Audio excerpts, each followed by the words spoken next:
Hi, thanks for joining me for this video. We are going to discuss solving exponential equations if we can get the same base. So there are more than one way to solve exponential equations. One of the easiest ways is to try to make the base be the same.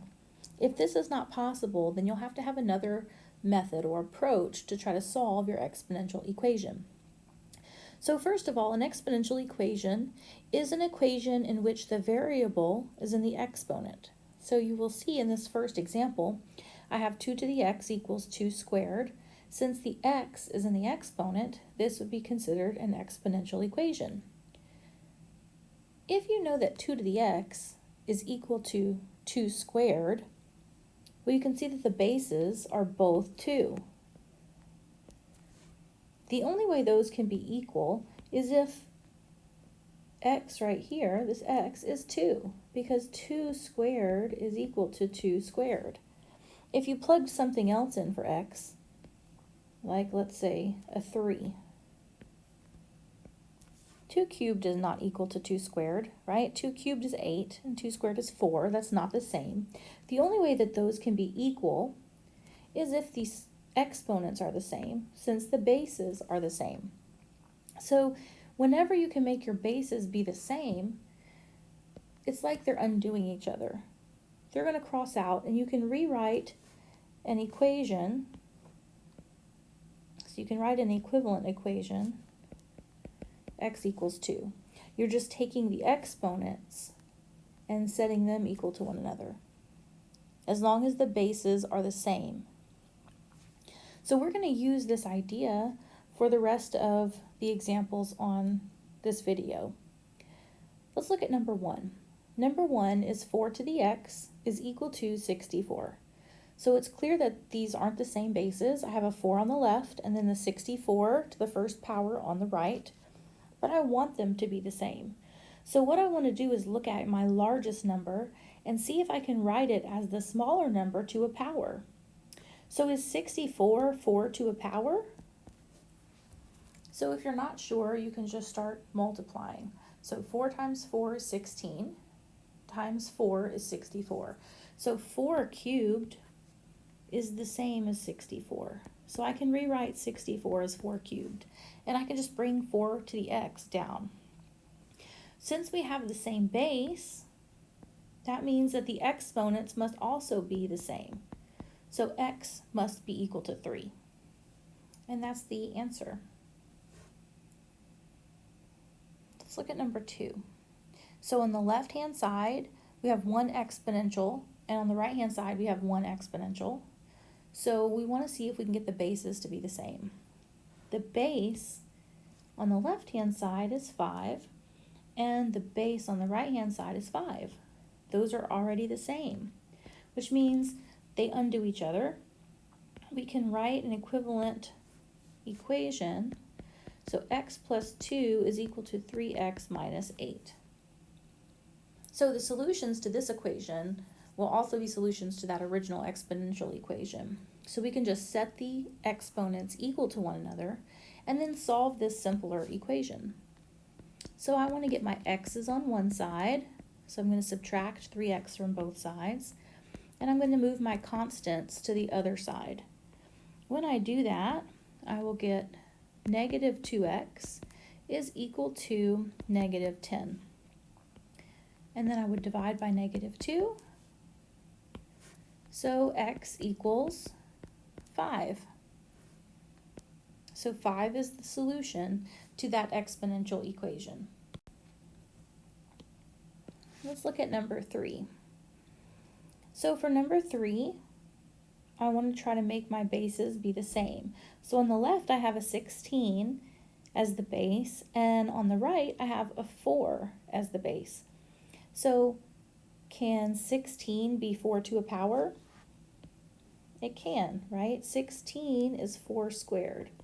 So if I write it like that, I will see that I have the same base. Once you have the same base, you can cross out the bases and rewrite the equation with just the exponents. So 2 is equal to 2x plus 2. And then we can solve that equation. So now we have a linear equation, so we will get the x by itself. So we subtract 2 and we get 0 equals 2x. Divide by 2, so x equals 0. So that is the solution to number 3. All right, number 4. We want to make sure that we have one exponential on each side, and we do. We have 2 raised to a power on the left and 4 raised to a power on the right. So at this point, we can try to make the bases be the same. The larger number is 4. So can I write 4 as 2 to a power? And the answer is yes. So on the left-hand side, I can leave it alone. On the right-hand side, I want to rewrite 4 as 2 squared. And then that's still to the negative v power.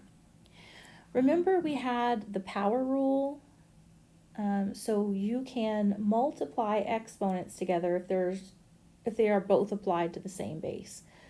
So on the right hand side I have 2 to the power of 2 to the power of negative v. So we're going to multiply 2 times negative v. So again, the left hand side for now stays the same, and the right hand side is going to become 2 to the negative 2v. So we just multiplied 2 times negative v. Now the bases are the same, which means the exponents must be equivalent as well. So negative 6v minus 4 is equal to negative 2v.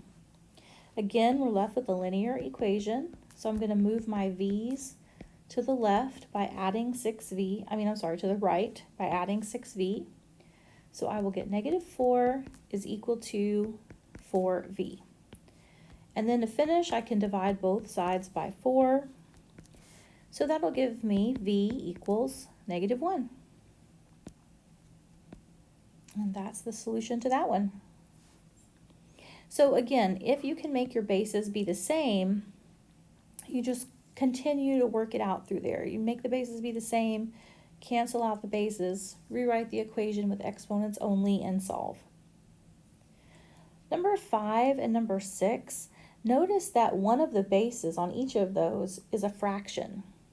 So we're going to be remembering our negative exponent rule.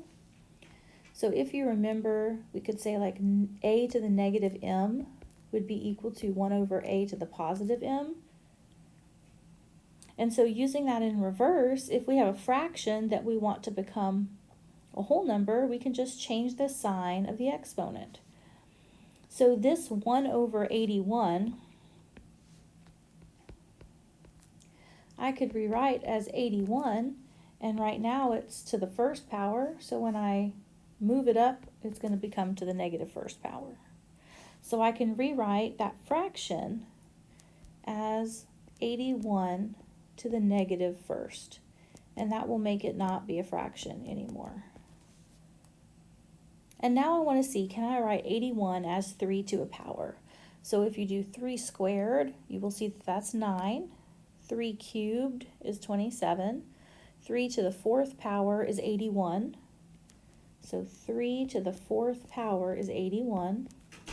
And then it still has that exponent of negative 1 on the outside. So we can multiply 4 times negative 1. So on the left, we just bring it down again. 3 to the x plus 4 is equal to, on the right, we would multiply 4 times the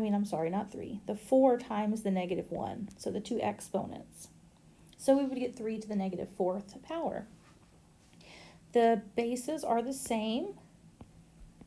So we can rewrite the equation now with exponents only. So x plus 4 is equal to negative 4. And that is a simple linear equation. So we can subtract 4 from both sides, and we will get x equals negative 8. So we have one more equation to do, number 6. Similar idea here. The left-hand side, first we want to make that be a regular number, not a fraction.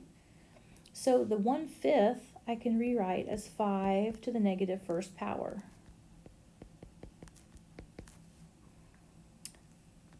Then on the right-hand side, since I have a 5 on the left, I want to know, is 125 5 to some power? So 5 squared is 25, and 5 cubed is 125. So 5 cubed. On the left-hand side, I want to multiply my exponents, which means I need to distribute that -1. So this is going to be 5 to the negative 2x plus 1 is equal to 5 cubed. Now I have the same base, so I'm just going to write the equation with exponents only. So negative 2x plus 1 is equal to 3, and then solve. So -1 from both sides, we get negative 2x equals 2.